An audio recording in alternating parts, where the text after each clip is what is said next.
Hello, I'm Lesley Logan, and we're going to do standing push through on the outside of your Cadillac with a spring from above.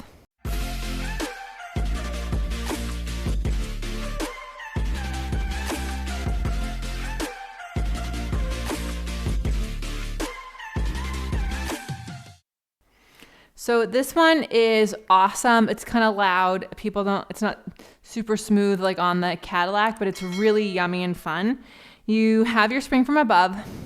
You're standing out here and you have your hands on the bar. I always wrap my thumb around so that I'm like in control.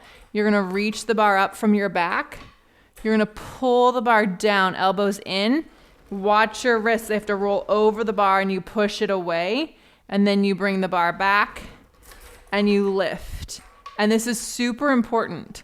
You wanna always be reaching from your back and you wanna be standing in your feet, their heels together, toes apart, because if you like lean into the spring, it's gonna push you back around, right? So you gotta reach from your back, and then it doesn't look like I'm doing much, but there's a lot of work happening in my center to resist the spring.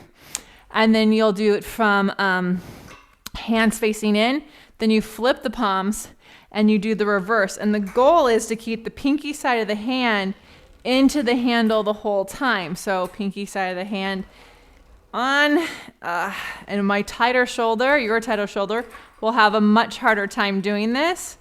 Woo! But if you're staying in your feet and you've got your center on, it's just so fun. I mean, the goal of doing Pilates is to help us stand in our body better, right? So this is a really good exercise for that. You can also make sure you check out the squats where the chin's on the bar, and also staying pushed through with the spring from below. This whole series is really fun to do together. Thank you so much for watching this. I'll see you next time.